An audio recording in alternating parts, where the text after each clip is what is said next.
la masonería estaría conformada y estructurada por los más arcanos y antiguos misterios cabalísticos.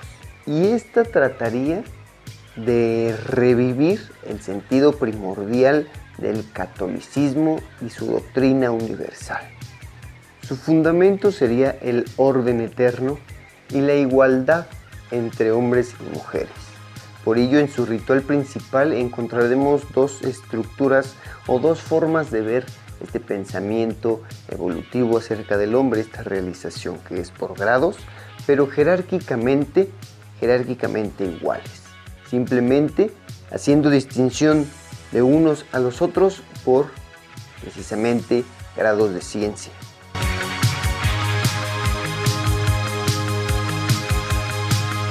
El primer grado tiene como fundamento los 4 elementos, la recepción de la luz y por ende a esta misma la metanoia que trata de alumbrar, trata de concientizar. El aspecto natural se explica la cámara, lo que es una cámara como un cubo, representación de los 4 elementos, representación de lo natural. Es en este primer grado cuyo eje dominaremos el aspecto moral, el aspecto del comportamiento, el aspecto físico, precisamente la naturaleza. El segundo grado de compañero se vislumbra, se trata de concientizar la sabiduría. Si bien ya concientizamos en el primer grado, debiera ser así, nuestro aspecto físico, moral, nuestro comportamiento, ahora trataremos de vivificar esta luz en la raíz de este mismo comportamiento que es la sabiduría. Vemos en la meditación del grado de compañero que es su mensaje principal, la quintesencia, y los 5 viajes que hace este mismo, ahora en vez de 3, ahora se vislumbra la quintesencia, ahora se vislumbra la sabiduría. Como vemos, ahora pasamos al grado de maestro, al grado de la maestría, al grado tercero de esta masonería azul, de esta simbólica. Es cuando se nos revela el misterio que hoy te voy a contar, el misterio de Hiram Abif, el misterio que bien el catequismo de este precisamente grado sería la activación, ahora la interiorización, ya sabiendo lo que es Yaquim, lo que es Boaz, entrar ahora sí a este tercer punto que nos daría la viva luz incorruptible como la acacia, de sacrificio por la espina de este mismo árbol y amor, sabiduría. Es aquí cuando el maestro masón es consciente de sus 3 aspectos y su aspecto ternario que tanto hemos hablado en este canal. Ahora, a continuación escucharás el mito de Hiram Abif, el mito del Cristo masónico que revelaría lo que toda religión quiere para sus precisamente practicantes, para precisamente sus neófitos y maestros, que es la inmortalidad. Es este mito, este extracto del libro de los sabios de Eliphas Levi que nos menciona, que nos describe y nos narra este mito, el que sería propósito real, propósito último de la masonería, el control absoluto, con total maestría, encima de, como lo vimos desde el primer grado, la naturaleza y su esencia de morir, ya que la conciencia, este pensamiento, es inmortal y esto se nos revelaría en donde fue sepultado, en donde fue preparado, en este crisol en donde sucumbió y a la vez trascendió este Hiram Abif. A continuación te presento este cuento. Salomón, el más sabio de entre los reyes de su tiempo, quería erigir un templo al Eterno e hizo reunir en Jerusalén a todos los obreros necesarios para construirlo. Mandó a publicar un edicto en su reino que se esparció por toda la tierra, Quien quisiera ir a Jerusalén para trabajar en la construcción del templo sería bien recibido y recompensado, con la condición de que fuera virtuoso, henchido de celo y de valor, y no tenga o no esté sujeto a ningún vicio. Pronto Jerusalén se encontró llena de una multitud de hombres conocedores de las altas virtudes que Salomón solicitaba. Hacerse inscribir para los trabajos del templo querían todos estos hombres. Salomón, al contar con un número de obreros tan grande, hizo tratados con todos los reyes vecinos, en particular con el rey de Tiro, para que pudiera escoger entre el monte Líbano los cedros y las maderas que le convinieran, así como todos los materiales. Había ya empezando las obras cuando Salomón se acordó de uno de los llamados Hiram, el hombre más experto de su tiempo en arquitectura, sabio y virtuoso, por quien el rey de Tiro conservaba singular estima debido a sus grandes cualidades. No podían dirigirse sin grave dificultad y confusión. Además, las obras comenzaban a resentirse por las continuas discusiones que reinaban entre ellos. Salomón, este rey sabio, resolvió esto dándoles un jefe digno para mantenerlos en un buen orden, y con tal efecto eligió al mencionado Hiram. Envió diputados cargados de poder al rey de Tiro para rogarle que enviara a aquel famoso arquitecto llamado Hiram, el mejor de su tiempo. El rey de Tiro, encantado del elevado concepto que Salomón tenía de él, se lo concedió y le envió a Hiram, su arquitecto. A sus diputados, a los que les colmó de riquezas, expresándole su sincera amistad con Salomón, y añadió que además del tratado que ellos dos habían concretado, le concedería una alianza ilimitada que podía disponer en cuanto le fuera útil para su reino y la construcción de este templo. Los diputados llegaron a Jerusalén acompañados de este gran arquitecto Hiram el 15 de julio, uno de los más hermosos días de verano, e Hiram fue recibido con toda pompa y magnificencia debida a sus elevadas cualidades. Al día siguiente, Salomón reunió a la Cámara del Consejo para arreglar los asuntos de importancia. Hiram fue admitida en ella, recibiendo los placeres de todos los concurrentes. Salomón le dijo en presencia de todos: Hiram, yo os escojo como jefe y arquitecto mayor del templo.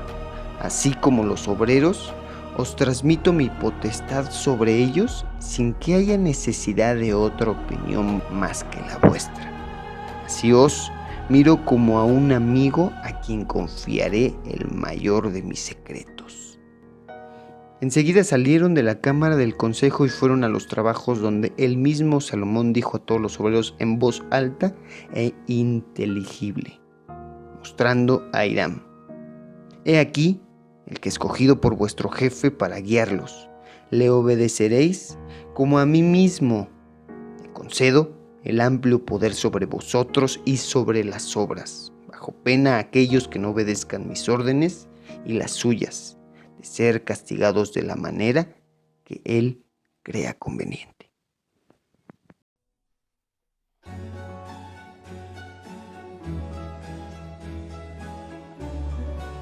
Al día siguiente, Hiram reunió a todos los obreros y les dijo: amigos míos, el rey nuestro señor me ha confiado el cuidado de dirigirlos y regular los trabajos de este maravilloso templo.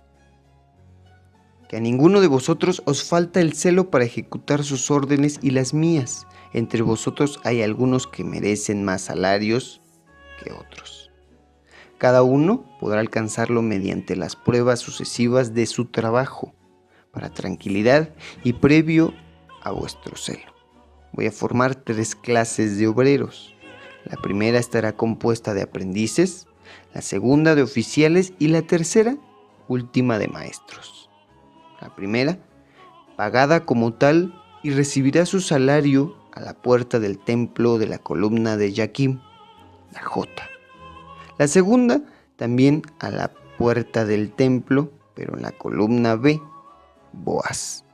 Y la tercera, la maestría, Los maestros recibirán su salario en el santuario del templo. Se aumentaron los salarios según los grados y cada quien se consideraba dichoso de haberse visto bajo el mando de este tan digno jefe que conservaba y hallaba la paz entre todos, la amistad y la concordia que reinaba entre esta obra espectacular. El respetable Hiram, que quería que todo marchase en buen orden y para evitar confusiones entre los obreros, aplicó a cada uno de esos grados de estos 3 clases de obreros signos, palabras y toques para reconocerse, con la prohibición, claro está, de comunicarlo sin permiso expreso del rey Salomón y de él, el jefe, de modo que cada quien recibiría su salario de acuerdo con sus signos, sus palabras y su grado. De suerte que los maestros serían pagados como maestros, así como los oficiales y los aprendices, ajustándose a una regla tan perfecta. Todo se desarrollaba en paz y las obras continuaban según los deseos de Salomón. Pero, ¿realmente podría persistir para siempre, o al menos hasta el final de esta obra tan hermoso orden? Creo que la respuesta es demasiado obvia. No. En efecto, 3 oficiales, impulsados por la avaricia y el deseo de recibir la paga de los maestros, resolvieron conocer la palabra. Y como ésta no la podían obtener más que del respetable maestro Hiram, concibieron el propósito, el plan de arrancársela por la fuerza. Como el respetable Hiram iba diariamente al santuario del templo para dedicar una plegaria al Eterno, a Dios, por ahí de las 5 de la tarde, convinieron en esperarle estos 3 malhechores a la salida para preguntarle por la mala de los maestros como su palabra, y como el templo contaba con 3 puertas, una del oriente, otra del occidente y la última a mediodía, esperaron armados, uno con una regla, otro con una plancha y el tercero con un mazo. Terminada su oración, Hiram intentó salir por la primera puerta, en la que encontró uno de estos traidores, armado con la regla, que le detuvo preguntándole la palabra de maestro. Asombrado Hiram, el gran arquitecto, le manifestó que no, que aquella suerte de esta palabra y cómo conseguirla sería más que con su esfuerzo, y que moriría antes de decírselo. El traidor, furioso por la negativa, le asentó un golpe con su regla naturalmente, llevado por su ira. Hiram, aturdido por el golpe, se retiró. Tratando de escapar, se dirigió a la puerta de occidente, y la que encontró al segundo traidor, que le hizo la misma pregunta que el primero.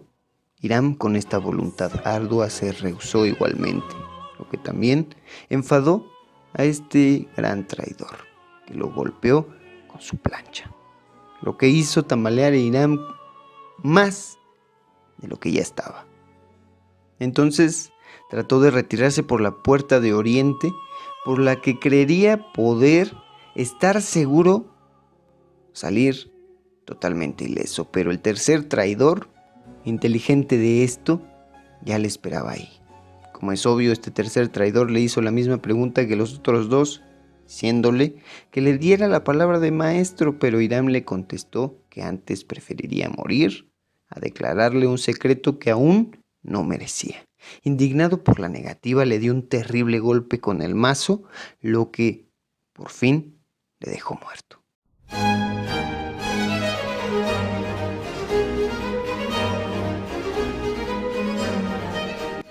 Como aún había luz, los traidores cogieron el cuerpo de Hiram y lo ocultaron en un montón de escombros al norte del templo, esperando la noche para transportarle lejos y así no caer castigados. En efecto, cuando se hizo de noche lo llevaron lejos de la ciudad, lo más lejos que se podía, en una elevada montaña donde le enterraron, y como decidieron conducirle más lejos, plantaron sobre la fosa, sobre la tumba, una rama de acacia para conocer el sitio, y regresaron los 3 a Jerusalén. El respetable Hiram Iba todos los días al levantarse Salomón a darle cuenta de las obras y recibir las órdenes de este día. Salomón, no viendo a Hiram, al día siguiente le mandó a llamar con uno de sus oficiales, lo cual le dio cuenta que se había buscado por todas partes y que nadie había podido encontrarle. Tal respuesta, naturalmente, afligió a Salomón, que quiso buscarle por sí mismo en el templo y mandó practicar indagaciones precisas por toda la ciudad. Al tercer día, al salir Salomón de elevar sus plegarias en el santuario, lo hizo por la puerta de oriente y le sorprendió ver las huellas de sangre. La siguió hasta el montón de escombros del norte, mandó a cavar allí y no halló otra cosa sino que había sido recientemente removido. Se estremeció de horror y aseguró que Hiram, tras descubrir sangre y esta tumba, había sido asesinado. Volvió a penetrar en el santuario del templo para llorar en él la pérdida de tan grande hombre. Enseguida volvió al atrio del templo, donde mandó a reunir a todos los maestros. Les dijo: hermanos míos, la pérdida de vuestro jefe es cierta. Ante estas palabras, cada uno se sumió en un profundo dolor, ya que tal jefe no se repetiría jamás. Lo que produjo un silencio bastante prolongado que Salomón interrumpió diciéndoles que era preciso que 9 de ellos se resolvieran a partir para precisamente buscar el cuerpo de Hiram y conducir este mismo al templo. Salomón apenas terminó de hablar cuando todos los maestros quisieron partir, hasta los más viejos, sin pensar en la dificultad de los caminos. Viendo su celo, Salomón les dijo que no partirían más que 9, que serían elegidos por su escrutinio. Los agraciados dieron muestra de alegría, se despojaron de su calzado para estar más ágiles y se pusieron en marcha. 3 emprendieron la ruta del mediodía, 3 emprendieron la del occidente y 3 la del oriente, prometiendo reunirse al 9º día de su partida.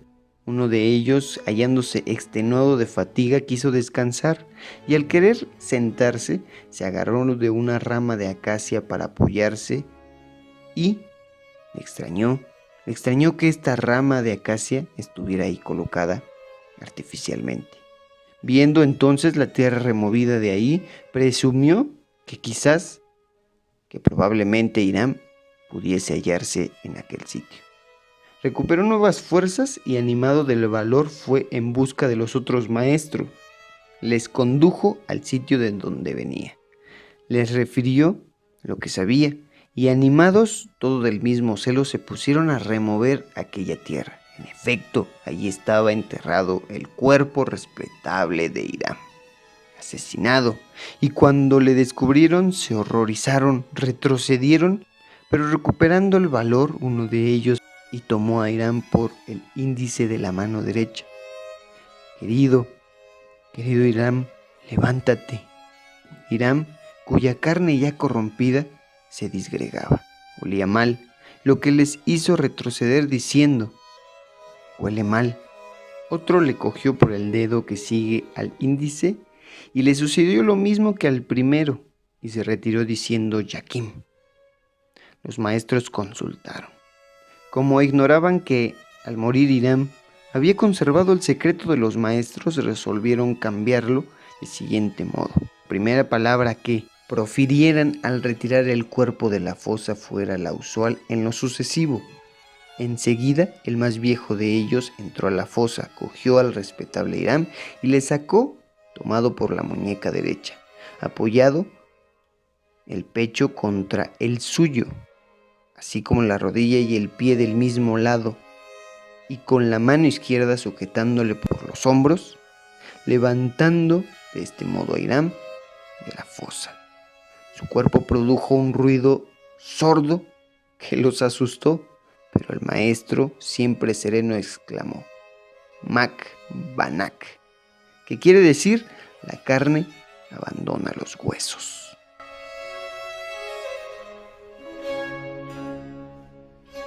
Enseguida le repitieron el nombre de los unos a los otros y tomándole del brazo, tomaron el cuerpo de este respetable Hiram y le llevaron a Jerusalén.